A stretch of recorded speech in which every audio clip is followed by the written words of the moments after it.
O pênalti que o Vanderlei fala que tudo teria sido diferente é esse aqui, ó, do lance lá do Flamengo e Emelec, que foi do Bruno Henrique no Caicedo. Foi esse o lance aí que o Vanderlei falou. Que lá no Equador. Que poderia ter mudado tudo. Mas aí eu vou dizer agora pra vocês, gente, o C não existe. C não existe. Não, bem, vocês acham eu vou isso discordar pênalti, de você. Eu acho que o C existe sim. Não existe. Não foi pênalti. De fato, se esse pênalti... O Flamengo ia entrar em campo sabendo que ia ter que fazer 3 gols.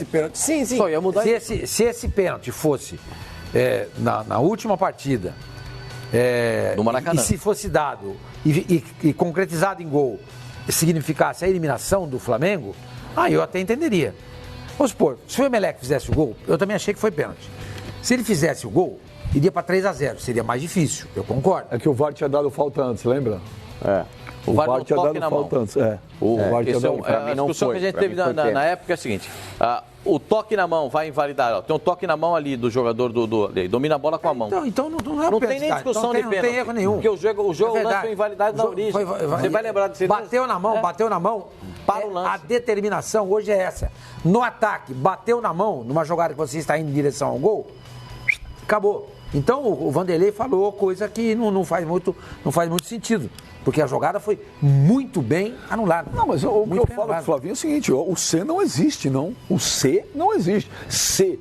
Mas não foi. Veja, a gente tem que falar em cima de fatos concretos. Quando eu perguntei pro Vanderlei se o Jorge Jesus, na opinião dele, revolucionou o futebol brasileiro, ele falou que não. Na minha opinião, revolucionou.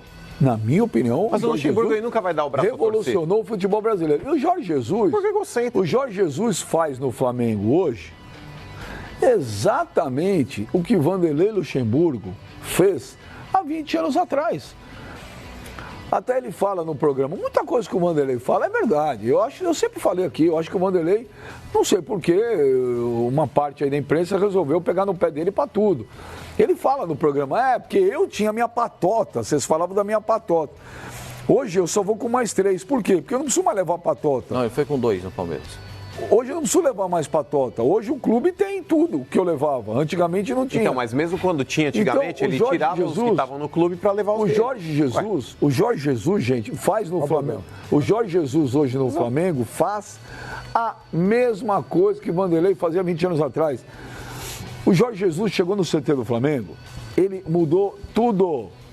Tudo. Vocês sabem disso, né? Até o tamanho da grama, a altura da grama. Tudo. Jorge Jesus chegou aqui assim, ali assado, ali eu não quero assim, a grama é assim, precisa ter não sei quem aqui. Campo sintético para treinar. Mudou tudo. Trouxe 6, 7 pessoas com ele para trabalhar. O Vanderlei já fazia isso. O que o Vanderlei fazia. Exatamente. Aí o Vanderlei falou assim, mas eu não acho que revolucionou porque já teve muito time bom no Brasil. Eu falei, não, é verdade, eu não falei isso. Agora, quanto tempo que a gente não vê um time... Aí eu perguntei, ninguém respondeu. Qual foi o último grande time que a gente viu no futebol brasileiro de realmente chamar a atenção? Fala, caraca. Aí o Pascoal falou lá, não sei, o Santos do Neymar. Falei, é verdade, era o Neymar e nós estamos falando de 10 anos atrás. 10. Mas revolução você não tem todo dia, velho. Então, mas é isso que eu falei. O Corinthians é o último campeão do mundo. Se um time desse não chama atenção, eu falei isso. Você não tem um time revolucionário toda hora. Peraí. Não, mas ele tá falando com relação àquele time de encher os olhos e ser uma seleção. O Corinthians era um time homogêneo, mas não chegava a ser uma seleção. O time do Corinthians de 2017 foi um negócio legal. Não é 12. O time de 99 e 2000 era melhor do que o campeão do mundo em 2012. Ele poderia aparentar mais técnico, mas aquele time de 2012 passava mais, mas era mais temeroso. Eu não estou comparando, o que eu estou falando é o seguinte, é difícil, eu falei pro Vanderlei, você não tem time que revoluciona toda hora. Agora, esse time do Flamengo revolucionou. É uma coisa que um time que está marcado com a história do Flamengo. Ajuda muito é a exuberância técnica do elenco, né? Eu não sei se o Jorge Jesus... Que se reflete dentro de campo. Não sei se o Jorge Jesus, com um time menos exuberante tecnicamente, ele conseguiria fazer o time jogar tão bonito. Mas o futebol que ele pega... O Abel, ele tinha a mesma exuberância na mão e o Arrascaeta era banco nele. Não, eu estou diminuindo. Pelo contrário, eu estou aumentando o valor do Jorge Jesus. Eu acho que ele pode... O jeito que ele vê o futebol e que ele pensa o futebol resulta em times que jogam bem. Quando você tem, para aplicar esse futebol, jogadores bons... melhor ainda, você juntou a fome com a vontade de comer. O Flávio, né? esse time do então, Flamengo... eu acho que ele revoluciona, assim, pela visão de futebol que ele tem. Esse time do Flamengo... E ainda cai num time que tem um monte de jogador bom, fica mais fácil. O Palmeiras já teve... Mas desculpa, tem vários treinadores que pegam times com muito bons jogadores que o negócio não vira. Então, ele tem a visão de futebol. Sim, por isso que ele está elogiando o Jorge Jesus. Agora, por exemplo, ele tá fazendo. Quer ver uma coisa que eu concordo com o Vanderlei? Quando ele fala do Atlético, né, que ganhou... Eu concordo com ele. Aquela bola no pé do Vitor. Pode me malhar, falar o que quiser. Eu acho que o Atlético Mineiro, quando ganhou a Libertadores, ganhou quase que exclusivamente pela felicidade do goleiro. Tanto que o Cuca não se transformou num técnico hiper, mega capacitado de ponta, etc., disputaram a etapa por causa daquela Libertadores. O Atlético no mesmo ano perde por baixo da Casablanca. As deficiências do Cuca como treinador, elas vieram à tona depois disso. Ele conseguiu emplacar algum grande trabalho, foi campeão com o Palmeiras em 2000. Flamengo, mas 6 meses depois desse título, ele perde por baixo da Casablanca. E depois não fez bom trabalho no próprio Palmeiras, quando voltou. Não fez bom trabalho no Santos. Ele assumiu, você viu onde ele tá? Né? O Cuca? Eu li ontem. Eu tinha mandado pra você, ô Marcelo, cadê lá o nome do time? Ele assumiu um time amador no Paraná. Esqueci o nome do time aí. Eu tinha até mandado, eu li ontem, eu mandei, cadê? Não, mas ele assumiu mesmo porque o Botafogo tava cogitando. Mas o que eu quero dizer é o seguinte, o Jorge Jesus, a sensação que eu tenho é que o Jorge Jesus, qualquer que seja o time que ele assumir daqui pra frente, no dia que ele sair do Flamengo e tudo, ele vai tentar impor a mesma filosofia de futebol. Mas eu vai só fazer acho, o time jogar bem. só com relação ainda ao que o Luxemburgo falou da comissão técnica dele, é natural que um gringo, um estrangeiro, quando vem ao Brasil, ele traga os profissionais da confiança dele. Ele está chegando num país diferente, com uma cultura diferente, com uma metodologia diferente. Então, tudo isso, ele precisa ter pessoas aí que o assessorem e pessoas que ele tenha de confiança. Agora, o brasileiro, ele já conhece aqui, o Luxemburgo, por exemplo, ele sai do clube A, vai para o clube B, ele conhece aquele preparador físico que está lá, o preparador de goleiros. Muitas vezes é desnecessário você levar 7, 8 pessoas. Agora, quando chega um Sampaoli, que é um estrangeiro, ele não fala direito o idioma. Chega o Jorge Jesus, que apesar de falar o português, muitas vezes é até complicado entendê-lo nas entrevistas coletivas. Então, esses caras aí, eles estão chegando num país diferente, eles trazem toda aquela retaguarda por trás de pessoas que realmente eles tenham confiança.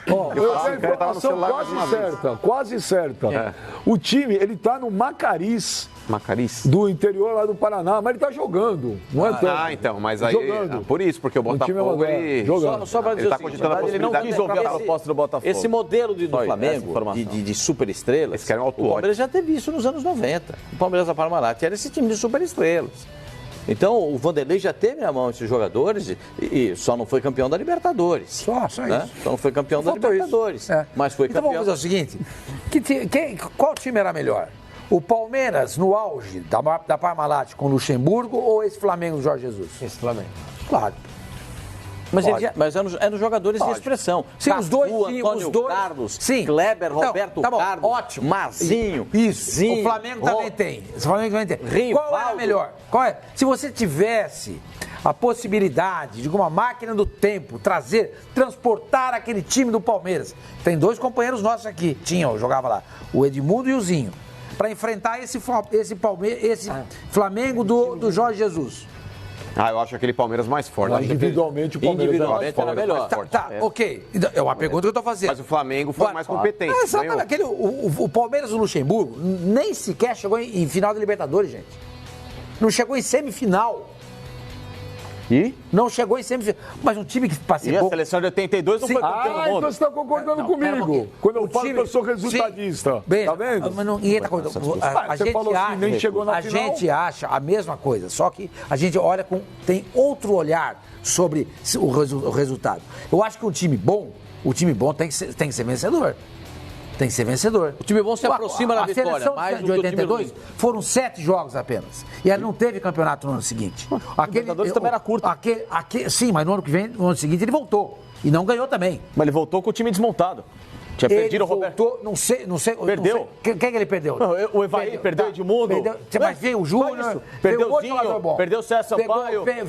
Veio o Paulo Isidoro. Não, o Paulo Isidoro não dava largada para o Edmundo. Do Vitória. Não, mas não dava largada. Pelo amor de Deus. Ok. Ele perdeu o Sampaio pelo Mancuso, que era um cara inferior. Era um time competitivo e bom. Não, tanto é que ganhou o Campeonato Brasileiro. Perdeu pro Grêmio, que era um baita time também. Um ataque que tinha Edmundo e Evair Pelo amor de Deus, gente. Se não é o maior ataque da história do Palmeiras, porque eu não vi a academia... Edu Levinha, César Inei? Eu não vi.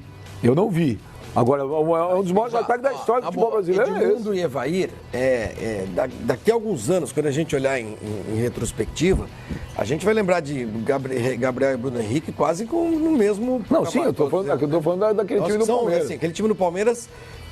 Enfim, só não ganhou a Libertadores. Só é pouco, mas... Era um grande objetivo, não ganhou. É verdade. Não ganhou. É verdade, não ganhou. Não era o grande objetivo, porque o Palmeiras foi em meio às férias da Copa de 94, entre o confronto com o São Paulo, ficar fazendo um monte de discussão idiota que não serviu pra nada. E todo mundo criticou. Exato. Na época, todo mundo pra criticou. Pra diretoria não foi um objetivo. Não, pera um pouquinho. Pra diretoria pode não ter sido. Então, pode ter faltado uma visão, mas para os torcedores, o grande objetivo era ganhar a Libertadores. Uma visão macro. Até porque o São Paulo tinha ganhado 2. Era.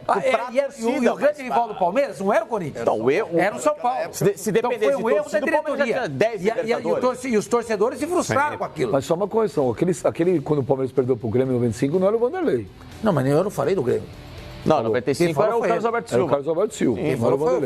Agora, mas voltando aqui, gente, olha, vou falar pra vocês. Eu sei, há um corporativismo, há um pouco de ciúme em tudo e tal. Na minha opinião, o Jorge Jesus revolucionou o futebol brasileiro, sim. Mas o Luxemburgo, ele jamais dará o braço a torcer. O Jorge Jesus... Ele é egocêntrico, bem. O Jorge Jesus, ele mexeu... Olha, da mesma forma que eu acho que o Vanderlei Luxemburgo revolucionou o futebol brasileiro... Eu acho que o Jorge Jesus agora revolucionou também. Mas se você fizer essa pergunta para o Renato Gaúcho, ele vai te responder a mesma coisa que o Luxemburgo também. E falei antes da final contra o River Plate. Falei, olha, ganhando ou não ganhando. Falei antes da final. Falei, o Jorge Jesus se tornou o maior treinador da história do Flamengo. E o Flamengo agora vai pagar por isso, porque em maio tem a renovação do contrato, agora vai se pagar o preço.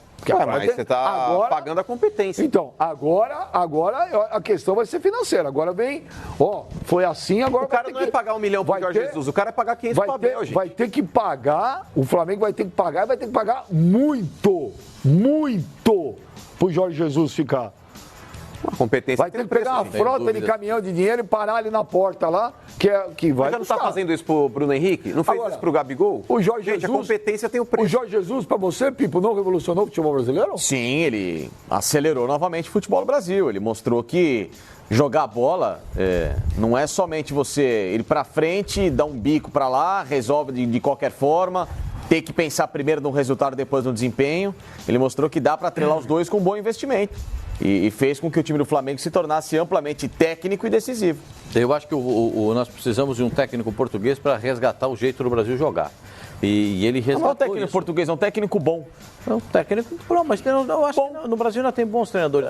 Então, eu acho que o estilo de jogo do Brasil foi se perdendo ao longo do caminho. O medo de perder...